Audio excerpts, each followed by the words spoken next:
Putin is continuing to advance into Korea. When did we beat Japan at anything? To disperse with 30 bullets within half a second. 30 magazine clip in half a second. Right now, if you Google the word idiot, a picture of Donald Trump comes up. I just did that. We'll do it live. Fuck it. Hello, everyone, and welcome back to the Political Circus Weekly Podcast. I am your host, Mike Ursery, and you are listening to episode number 31. This podcast is a part of the Think Liberty Network. You can find it, say the same thing every week. You can find it most places where podcasts are hosted. I'll name off a few of them: iHeartRadio, Stitcher, Apple Podcasts, Google Play, and several others. I say that every week. I'm pretty sure you all understand that by now. I should probably stop saying that maybe. But in case you didn't hear it the last 30 times, yes, you can find us at places where podcasts are hosted. So wherever you might be listening to this right now, the place where you live, are you underwater? Well, I'm not underwater, but a lot of places around Missouri, several places around the state are either flooded or they are expecting to be flooded. The place where I live is on high ground, so like where I'm at, we're not expecting to be affected by the flooding that's taking place. But at the same time, I am not that far from the Missouri River, and the places that are along the river, they are already feeling the effects. Yes, you have levees breaking, you have water rising. A lot of people have already been ordered to evacuate their homes because of the flooding. Things are getting crazy, folks. For people who have been affected by the flooding, first and foremost, I hope that people affected were able to get out. And I hope that they were able to get out with the things that they will need, belongings to live on, important papers, all of those things. And I hope and pray that the people affected will be able to return to some sense of normalcy after all of this has passed. This has been a weird summer so far. It's been really wet, but it hasn't been a wet, hot American summer. It's just been a wet American summer. Like, it's been somewhat cool in the mornings where I'm at, and during the day, like a couple of times it got up to 90, but it's been around the mid 80s mostly, which is kind of uncommon for this time of year because by now it's already eclipsing 90 and getting closer to 100. It's not happening yet. Now, the topic of today's episode, of course, is not about the weather anywhere in America. I'm not going to sit here and talk about the effects of climate change. I'm not going to talk about any of that. No, what we're going to talk about in this week's episode. This week, we're going to talk about something that has been discussed on and off over the past 2.5 years, that being Trump derangement syndrome. And also in this episode, we'll talk about the press conference that was delivered by Robert Mueller this week. That was this past Wednesday. And then we'll also look at the tariffs that have been proposed by the president that he wants to place on Mexico. Yes, he's going to place a 5% tariff on goods imported from Mexico. Very bad decision, I think, and I'll explain why. So that's what we're talking about this week. Trump derangement syndrome. It became a thing after Trump's election. Now, this is not an actual condition. Psychiatrists around the country are not actually diagnosing their patients with a condition bearing this name. But that isn't to say that people are not allowing themselves to be consumed by their disdain for President Donald Trump. You know, talking about Trump derangement syndrome, it's really been a joke. And it's a joke told by people on the right. Check out Kathy Griffin. She lost her mind after Trump's inauguration. She has Trump derangement syndrome. Look at all these people screeching about the Trump administration. They have Trump derangement syndrome. The media is always peddling these lies and then having to retract them later. They all have Trump derangement syndrome. Now, in almost all these cases, it's been pretty funny. It really has.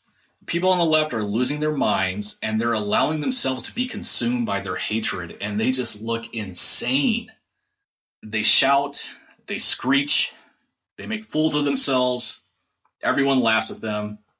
Well, a few days ago, something happened that really wasn't so funny. Now, before I get into this, I first need to say that it hasn't been confirmed that this person did what they did to protest the president. However, it is my own speculation that this person went to Washington, D.C. and did what he did outside the White House. And the reason why was because he wanted to protest Donald Trump. So, a 33-year-old man from Bethesda, Maryland, who went by the name of Arnav Gupta, set himself on fire in the Ellipse Park outside the White House. This happened on May 29th around 12:25 p.m. Eastern Daylight Time. U.S. Park Police saw the man on fire. They ran up to him and put the fire out with fire extinguishers, and then he was transported to a hospital. He was pronounced dead the following day. This man traveled from Bethesda to Washington, D.C. to do this. And that is why I believe it was related to Donald Trump. He went missing the morning of the incident. His family didn't know where he was, and it was reported that they were worried about his state of mind. It seems that this man already was not well. Now, the internet responds quickly, as the internet always does. And several memes began circulating, placing a humorous light on what happened. We had one such meme at Sarcasm and Liberty. It was a meme that said, "The new Fantastic Four movie looks really bad." And the Fantastic Four were placed in the photo with the Burning Man. I would say to go to the page on Facebook or on Instagram. Well, you can probably still find it on Instagram. Actually, yeah, you can still find it on Instagram, I believe. But you won't find it on Facebook anymore. I would tell you to go check it out on Facebook, but you can't because Facebook took it down shortly after it was published. Yeah, thanks a lot, Zuck. Now, as I said before, it hasn't been confirmed that this was a protest, but the fact that he's going to travel from Bethesda to D.C., a 33-minute trip by car, just to do this, leads me to believe that that was the case. We don't know. Now, we don't know anything about this man's background, about his politics, nothing. But let's just assume this was a protest. And this is not good. This is actually really bad. Someone's hate for another person drives them to harm themselves. This man lost his life at his own hands. Trump didn't make him do this. No one made him do this. He did this on his own. This isn't me laughing at him for what he did. What I'm saying is that this kind of thing is going to happen. Well, if this kind of thing is going to happen, people on the left should want to consider toning this way down. You know, we've already seen incidents before in the past, like Kathy Griffin holding up a severed Trump head and then having a breakdown and blaming Trump for her losing her career because she held up a severed Trump head on TV. I'm sure people remember Griffin saying he broke me after the fact. No, Kathy, you did that. Trump had nothing to do with it.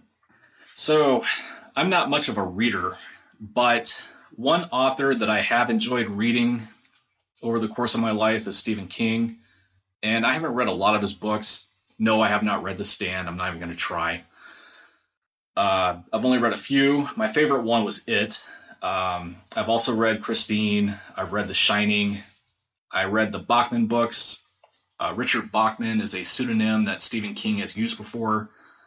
Inside the Bachman books is a story called Rage that I really enjoyed. It's a story about a high school kid who takes his classroom hostage. It's a great story. Read it. Check it out. If you like Stephen King, I'm sure you'll really like the story. He wrote this really well. So I saw a tweet from King this week, and the tweet reads, "It's impossible to watch HBO's Chernobyl without thinking of Donald Trump. Like those in charge of the doomed Russian reactor. He's a man of mediocre intelligence in charge of a great power, economic, global that he does not understand. Really? While watching a show on HBO, you're thinking about Trump? Why? You know, I like to watch certain TV shows. Lately, I've been watching the show on Netflix called Narcos. If you haven't seen it, it's a great show. So you should check it out. Now, it does have sex and violence in it. So if that is something that turns you off from a show or a movie, then steer clear. Otherwise, I recommend it.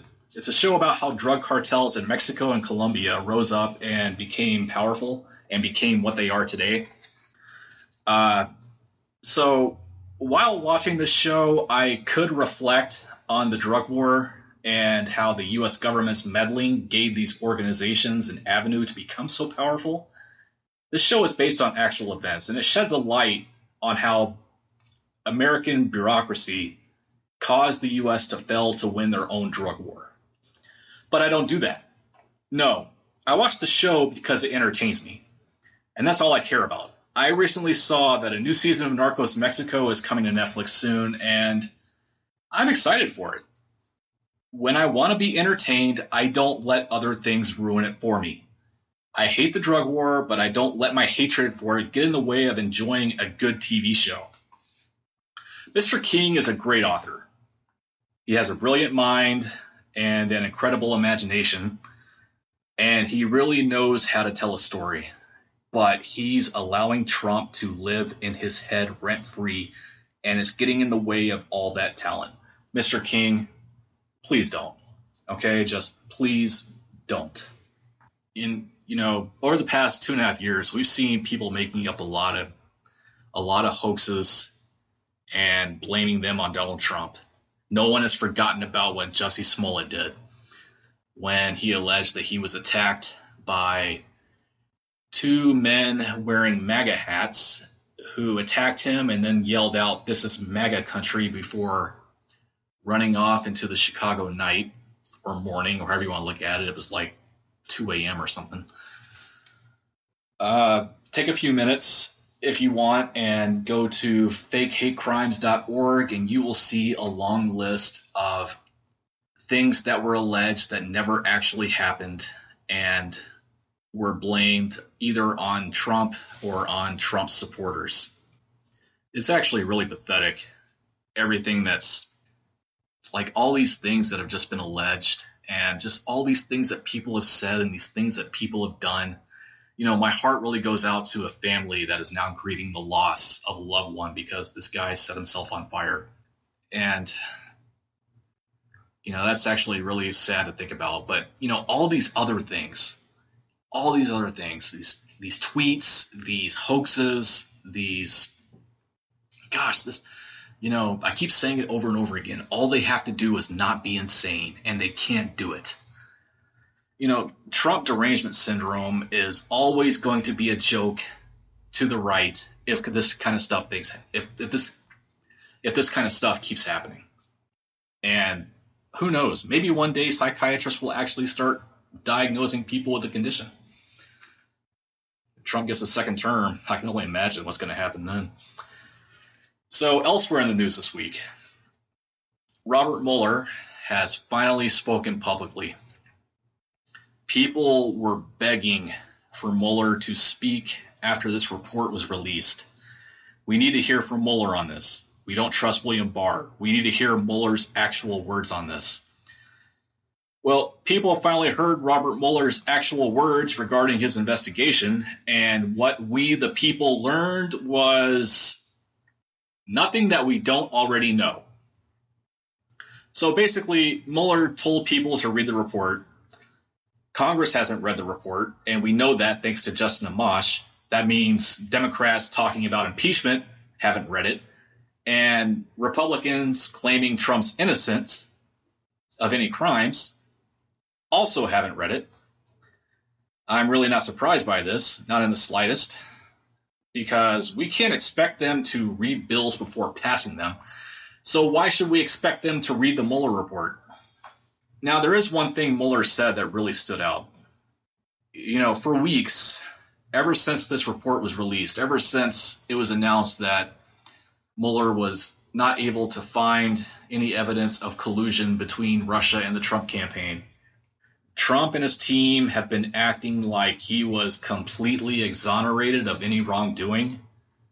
In fact, after the press conference, Trump tweeted this meme that said, "Case closed." Well, according to Robert Mueller, this is not true. Mueller said during his press conference that his team found no evidence of collusion with the Russian government to steal the 2016 election from Hillary Clinton. And there was insufficient evidence of conspiracy between the Trump campaign and the Russian government. Now, we already knew this when Barr delivered a speech before releasing the report, and then for people who read the report, I haven't read it, but I'm also not going to act like I haven't read it. I've seen parts of it. In fact, last week's episode, I talked about the obstruction of justice angle in the Mueller Report. I did look at that, and I looked at some other parts of it as well, but I've not read the entire 440 however many pages. So we already knew that there was no collusion. And another thing, Mueller said that he did not question Barr's good faith in how he went about the process of releasing the report to the American public, nor did he say that Barr misrepresented him in any way when sharing the details in the report. Then he got to the subject of obstruction. If we had had confidence that the president clearly did not commit a crime, we would have said so. Those were the exact words Mueller used to explain his position on obstruction of justice. That does not sound like exoneration to me. He also said it is unconstitutional to indict a sitting president, and he also talked about how he had guidance from the Office of the Special Counsel, guidelines laid out by the Department of Justice when he was appointed.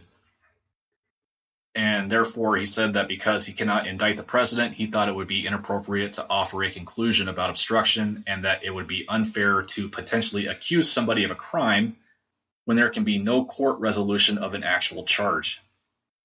So the president is not exonerated. He's protected by the Constitution here.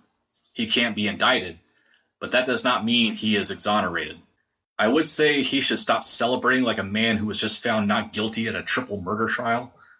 But I know you won't do that, so I won't waste my breath or your time with that. Mueller also addressed congressional testimony, saying that his 400-plus page report is his testimony, and Congress shouldn't expect him to reveal any new information, because he won't. So if Congress does subpoena him and have him come in and testify, he's not going to tell them anything that's not already in the report, is what he's saying here. He also said that his press conference was, as he hoped, the only time he would have to speak publicly about his investigation. He announced that he had resigned from the Department of Justice and he is going back into private life. I really don't blame him for that. I don't blame him for that at all, because he worked on this for nearly 2 years, spending a lot of time, effort, and money. But I do have one question about this. If you can't indict a sitting president, why was he appointed? What was the goal here? He can find evidence of a crime, but he can't indict. Why appoint him and use over $30 million in taxpayer money to do this? This is a waste, in my opinion. This was a complete waste.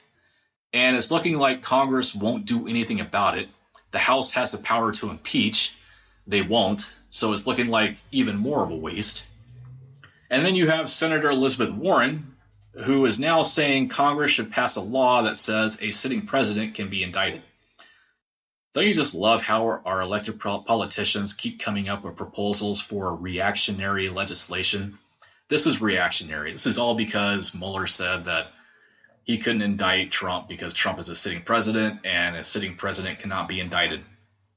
Does our government ever do anything that's proactive? Or is everything always reactive? And another thing that really stuck out to me here, he closed his press conference by reiterating the central allegation of the investigation, saying that there were multiple systematic efforts to interfere in our election. And he said that allegation deserves the attention of every American. Well, Mueller gave those remarks. And here we are. The U.S. government is still hung up on whether or not the President of the United States committed a crime. We have a presidential election that is about 18 months away, give or take. Is Russia going to meddle in that election? Are we going to have the resources to catch and possibly prevent Russia from meddling in the 2020 election? We don't know because no one's talking about it. Everyone's so upset that Russia meddled in our election, yet no one's doing anything about it. We're hung up on Donald Trump. So whenever Trump was done with all of his boasting and his howling, he turned his attention back to the issue of illegal immigration. Beginning on June 10th, the Trump administration will impose a 5% tariff on goods imported from Mexico. The administration is doing this because illegal immigrants are still trying to cross the border and Mexico isn't doing anything to stop them. Trump tweeted that the tariff would gradually rise if the problem is not resolved. The president is adding another front to his trade war. Now, one thing here is that the president is going against the advice of his economic advisors. What's insane is that the U.S. is currently working on a new trade deal with Canada and Mexico to replace NAFTA, and he's gearing up to do something that will not only hurt the U.S. potentially, but also hurt Mexico. U.S. Trade Representative Robert Lighthizer has been working to build support for this new U.S.-Canada-Mexico trade agreement. He's been trying to build up support for this in Congress because Congress is going to have to pass it. And he's also advising the president not to do this, as is his Treasury Secretary, Steve Mnuchin. Trump made this announcement this past Thursday, and around the same time, Vice President Mike Pence had just left Canada, where he assured Prime Minister Justin Trudeau that the U.S. was all in on a new trade deal. What the hell is this guy doing? CNN reported Friday that the president does have three people on his side: Stephen Miller, Dave Navarro, and Mike Mulvaney. You know, the three stooges who work in the White House. He's getting pushback on this, and it's coming from his own party. Senator Chuck Grassley, a Republican from Iowa, called this a gross misuse of presidential tariff authority and said it would seriously jeopardize the U.S.-Canada-Mexico agreement. CNN also reported that House Democrats were beginning to warm up to this new trade deal. Folks, our government was actually on its way to getting something done. They were actually on their way to passing bipartisan legislation. They were on their way to getting this done. Now that probably won't happen. That's probably not going to happen now. But I'm sure we'll hear the usual excuses when this falls apart. Trump's playing 4D chess. He's thinking 3 steps ahead of everyone else.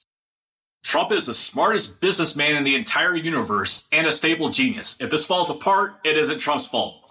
You know, at some point, Trump supporters are going to have to take a step back, and they're going to have to admit that Trump is not the savvy politician businessman he claims to be. Another thing about this, you also have to ask, what does a tariff do? It hurts a country's economy. It causes the price of goods to go up. It costs more to export those goods.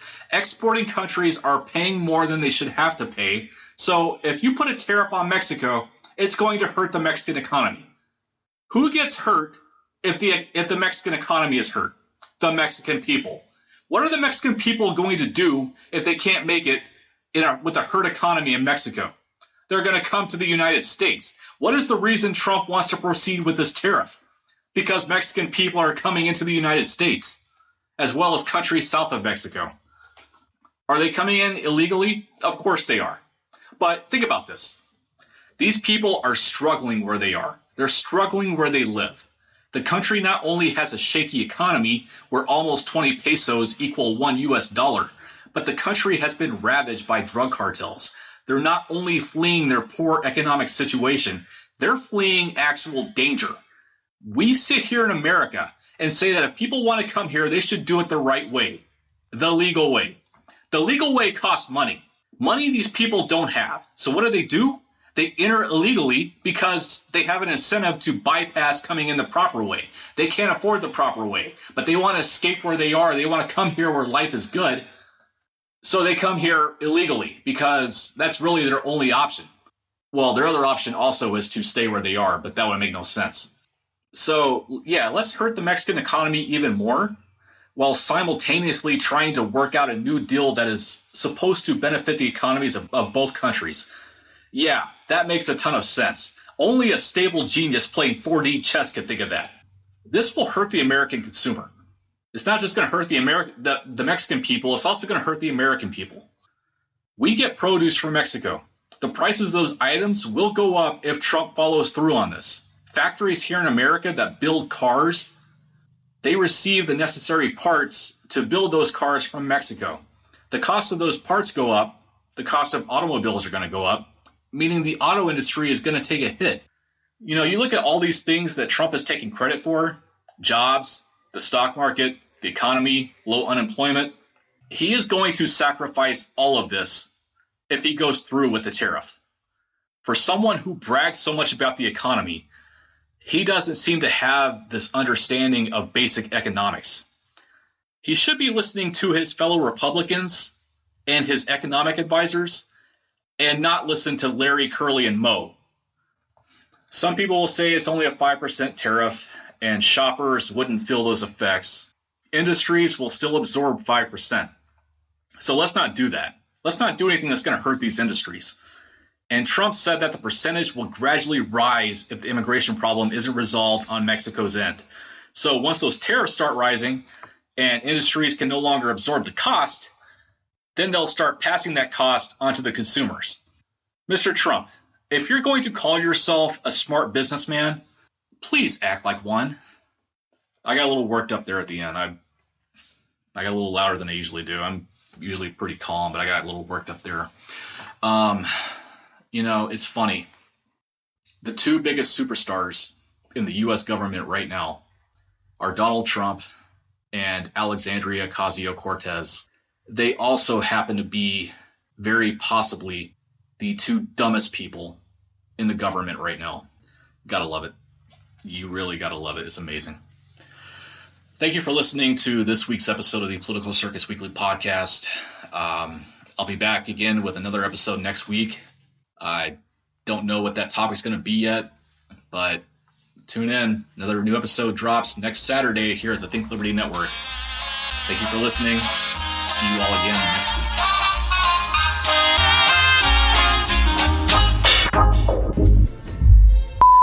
And thing sucks.